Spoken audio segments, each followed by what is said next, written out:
warahmatullahi wabarakatuh. Hadirnya kami di sini ingin menjelaskan tentang akulturasi budaya Selamatan Kitanan. Saya Raditya Arista Wibowo dari kelas 10 TJKD 2 absen 30. Saya Nabil Saputra dari kelas 10 TJKD 2 dari absen 26. Yang pertama, akulturasi. Akulturasi adalah proses perpaduan dua budaya yang berbeda yang saling mempengaruhi, menghasilkan suatu budaya baru tanpa menghilangkan unsur budaya asli.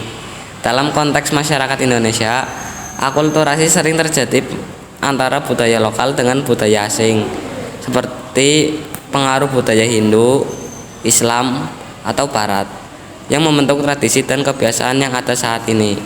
Yang selanjutnya yaitu pelestarian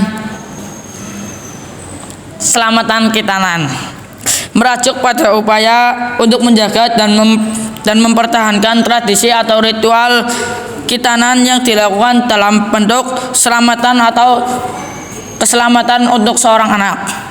Selamatan Kitanan adalah sebuah upacara adat yang dilakukan oleh masyarakat Jawa setelah seorang anak dikitan sebagai ungkapan rasa syukur dan doa agar anak tersebut diberi kesehatan dan keselamatan. Di sini dilakukan dengan cara mempertahankan nilai-nilai budaya yang terkandung dalam upacara tersebut. Meski akulturasi budaya dan modernisasi tersebut terus berkembang di masyarakat. Secara umum, kedua konsep ini menunjukkan bagaimana budaya bisa berkembang dan tetap dipertahankan meski terpapar oleh pengaruh luar. Yang kedua ada pendidikan budaya. Lalu yang ketiga ada pengarsipan dan dokumentasi. Yang keempat, komunitas budaya dan generasi muda. Yang kelima, promosi dan perayaan tradisi. Yang keenam, kolaborasi dengan pemerintah dan lembaga. Yang ketujuh, adaptasi dengan unsur akulturasi. Dengan pendekatan-pendekatan ini, tradisi seperti Selamatan Kitanan tidak hanya terjaga, tetapi juga tetap relevan di era modern, menciptakan harmoni antara tradisi dan perkembangan zaman.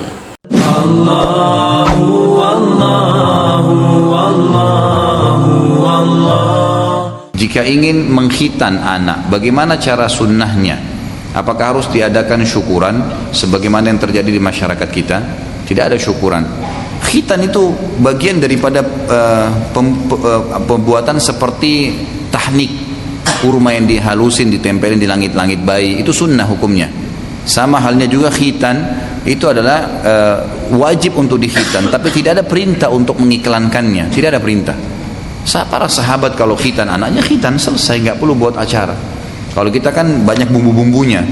Memang mohon maaf saya bahasakan, kita di Indonesia ini ahli bumbu memang, gitu. Banyak sekali bumbunya gitu kan. Embel-embelnya banyak. Nanti kalau hari 4 bulan istrinya hamil buat acara apa, 7 bulan buat acara apa, nanti habis melahirkan bagaimana, ari-arinya baik, kalau lahir harus ditaruh di kendi, harus ditaruh dalam kelapa, tidak boleh dibuang di laut, nanti kalau dimakan ikan hiu jadi jahat dia, wah macam-macam, khurafat semua gitu kan. Aneh-aneh. Ari-ari itu cuma bekas ya, dibuang saja tidak masalah, gali depan rumah ditanam selesai, nggak ada masalah. Dibungkus di kresek pun buang di sampah nggak ada dosanya, nggak ada larangan, itu bukan sesuatu yang berat. Sama halnya khitan itu bukan sesuatu yang harus diiklankan. Beda kalau nikah memang diperintahkan untuk mengiklankan, nggak ada gunanya. Kenapa emang kalau anak kita nggak diiklanin khitannya, nggak ketahuan kalau dia khitan, takut nanti kalau dia menikah, nggak ada masalah, orang tahu kok insya Allah gitu kan. Jadi khitan itu sunnah, tapi sebaiknya jangan diiklankan. Kalau pertanyaannya bagaimana cara khitan, saya tidak tahu. Ini bisa tanya ke dokter atau yang bidangnya memang ya. Bang, ada nggak kata-kata buat ajakan pelestarian? Ada nih. Mari kita lestarikan tradisi Selamatan Kitanan sebagai warisan budaya yang kaya akan nilai-nilai kebersamaan, syukur, dan doa. Dengan menjaga tradisi ini, kita tidak hanya menghormati leluhur, tapi juga memperkuat identitas budaya di tengah arus modernisasi dan pengaruh luar. Libatkan generasi muda, dokumentasikan dan rayakan kebudayaan kita agar tetap hidup dan relawan untuk masa depan. Bersama kita wujudkan harmoni antar tradisi dan perkembangan zaman. Dari teks-teks di atas dapat kita simpulkan yaitu memungkinkan perpaduan budaya lokal dan asing tanpa menghilangkan identitas aslinya. Seperti yang terlihat dalam tradisi selamatan Kitanan, pelestarian tradisi ini penting dilakukan untuk menjaga nilai-nilai budaya. Meskipun modernisasi terus berkembang, upaya pelestarian dapat dilakukan melalui pendidikan, dokumentasi, partisipasi generasi muda, promosi tradisi, dan adaptasi dengan unsur budaya luar secara positif. Dengan demikian, tradisi tetap relevan dan menjadi bagian tak terpisah dari identitas budaya masyarakat. Kami Wassalamualaikum wassalamualaikum warahmatullahi wabarakatuh. See you guys.